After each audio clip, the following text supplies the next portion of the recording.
മഹാനായ തങ്ങൾ പറഞ്ഞു, ഞാനൊന്ന് താഴെ ഇറങ്ങട്ടെ.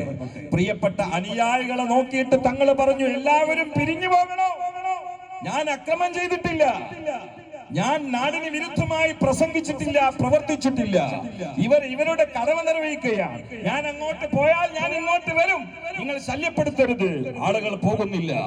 ആ സമയത്ത് തടിച്ചുകൂടി നിൽക്കുന്ന ആളുകളെ നോക്കിയിട്ട് പൂക്കോയ തങ്ങൾ പറഞ്ഞത്, നിങ്ങൾ പോയില്ലെങ്കിൽ കോയമോനും ദറസിൽ നിന്ന് അറിഞ്ഞു വരും, അവന്റെ കിതാബ് മുടങ്ങുമെന്നാ. നിങ്ങൾ പോയില്ലെങ്കിൽ കോയമോൻ ദറസിൽ നിന്ന് കിതാബ് മുടക്കി വരും, കോയമോന്റെ ഫത്വൽ മീൻ മുടങ്ങിപ്പോകും. അതുകൊണ്ട് നിങ്ങൾ പിരിഞ്ഞു പോകണം എന്നാ. അതാണ് മഹാനായ പൂക്കോയ തങ്ങൾ. എന്താണ് ദർസ്, എന്താണ് ഇൽമ്, എന്താണ് സമസ്ത?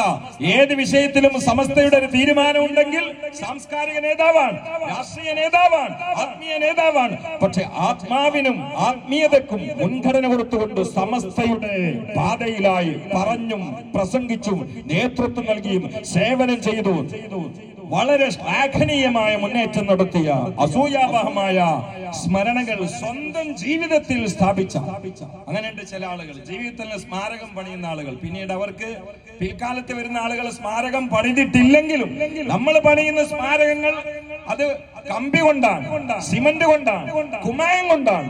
അത് പൊളിഞ്ഞു പോകും, കാലപ്പഴക്കം അനുസരിച്ചുകൊണ്ട് നീങ്ങിപ്പോകും, പൊളിഞ്ഞു പോകും. പക്ഷേ ചില മഹാന്മാരുണ്ട് ജീവിതത്തിൽ സ്വന്തം സ്മാരകം പണിയുന്നവരാണ്.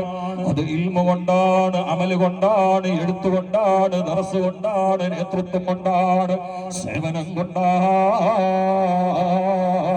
നിസ്വാർത്ഥമായ സേവനം കൊണ്ട് മലയാള മണ്ണിനെ ഭാസ്കരമാക്കിയ പാണക്കാട്ട് സയ്യിദ് പൂക്കോയ തങ്ങൾ, അല്ലാഹ് അവർ വഫാത്തായ ദിനമാണല്ലോ ഇന്ന്. മഹാനായ തങ്ങൾക്ക് ദറജൂർത്തി കൊടുക്കണേ അല്ലാഹ്. അവരുടെ പ്രിയപ്പെട്ട പുത്രൻ സയ്യിദ് മുഹമ്മദ് അലി ശിഹാബ് തങ്ങൾക്കു, പ്രിയപ്പെട്ട പുത്രൻ സയ്യിദ് ഉമർ അലി ശിഹാബ് തങ്ങൾക്കു, ഹൈദർ അലി ശിഹാബ് തങ്ങൾക്കു ദറജൂർത്തി കൊടുക്കണേ അല്ലാഹ്.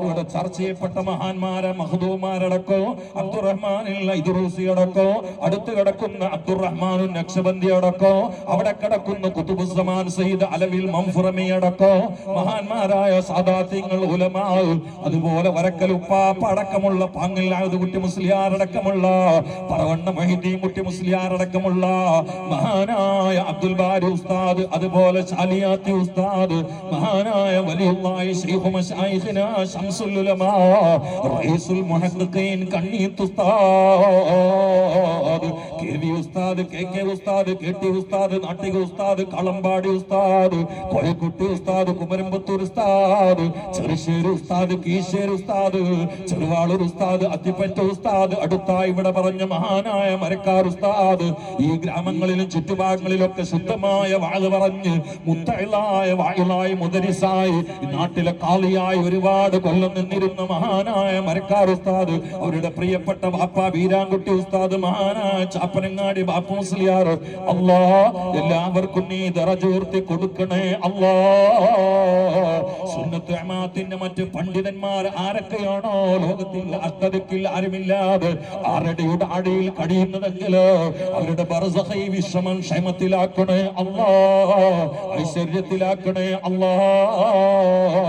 ആയിരങ്ങളായ പെണ്ണുങ്ങളാണ് വലത്തും ഇടത്തുമായി വാള് കേൾക്കാൻ വേണ്ടി ഉസ്താദുമാരുടെ നസീഹത്ത് കേൾക്കാൻ വേണ്ടി വന്നത്. അവരടക്കോ ഈ സദസ്സിന്റെ മുമ്പിലുള്ള മുത്തഅല്ലിമീങ്ങൾ, എന്റെ ഉസ്താദിന്റെ ദർസിലുള്ള കുട്ടികൾ മുഴുവനും ഇവിടെയുണ്ട്.